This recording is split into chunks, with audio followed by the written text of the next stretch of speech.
Hello bachcho, let's read the question. The question is, a stone is swinging in a horizontal circle of 0.8 meter in a diameter at 30 revolution per minute.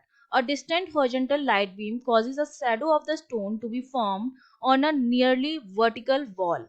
The amplitude and period of the simple harmonic motion of the shadow of the stone are. तो हमें क्या करना है, उस stone का जो shadow है जो कि सिंपल हार्मोनिक मोशन कर रहा है उसका एम्पलीट्यूड और टाइम पीरियड हमको क्या करना है, कैलकुलेट करना है। तो हमको जो कंडीशन यहाँ पर दे रखी है, हमने मान लिया कि यहाँ पर सर्कुलर मोशन कर रहा है इस तरह से हमारा कुछ, ठीक है, और ये इस तरह से हमारा स्टोन है यहाँ पर, और ये इस तरह से क्या कर रहा है, मूव कर रहा है किसी भी, ये वॉल हो गई, टू एंड फ्रो मोशन हो रहा है इसका, ठीक है,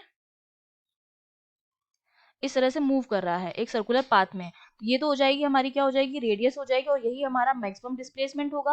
और हमारा जो मैक्सिमम डिस्प्लेसमेंट होगा, अगर मैं इसकी की कॉन्सेप्ट की बात करूं, तो की कॉन्सेप्ट में क्या होता है, जो सिंपल हार्मोनिक मोशन होता है इन एसएचएम में जो मैक्सिमम डिस्प्लेसमेंट होता है, मैक्सिमम डिस्प्लेसमेंट वो हमारा क्या होता है, वही हमारा क्या होता है, एम्पलीट्यूड होता है, ठीक है। और एक रिवोल्यूशन पूरा करने में जितना टाइम लगता है वो हमारा क्या होता है, टाइम पीरियड होता है, ठीक है। टाइम पीरियड हमारा क्या होता है, एक रिवोल्यूशन में जितना भी टाइम लगेगा हमें, टाइम इन वन रोटेशन और वन रेवोल्यूशन, ठीक है, वो हमारा टाइम पीरियड होता है। यही दोनों हमको क्या करने हैं, कैलकुलेट करने हैं। कंडीशन हमको कुछ इस तरह की दे रखी है कि ये हमारा स्टोन है और ये एक तरह से जो 8.8 मीटर जो है डायमीटर के एक सर्कल में क्या कर रहा है, स्विंग कर रहा है, उसकी एक शेडो फॉर्म हो रही है, उस शेडो का हमको एम्पलीट्यूड और पीरियड क्या करना है, कैलकुलेट करना है।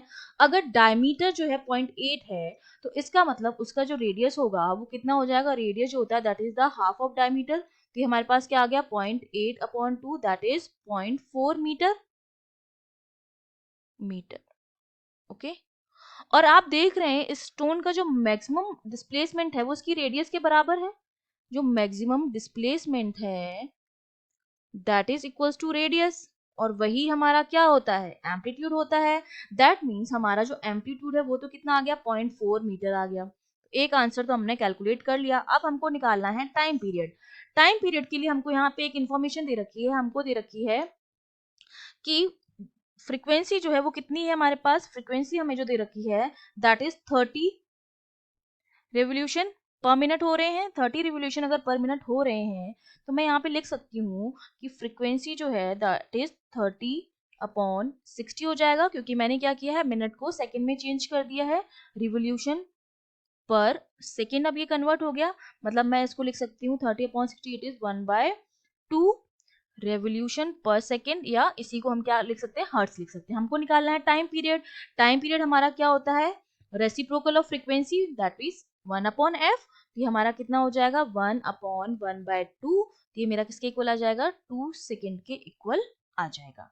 तो ये हमारा हो गया टाइम पीरियड। तो हम अपने ऑप्शन चेक करते हैं, 0.4 and 2, that means C option is the correct option. I hope you understood well, all the best.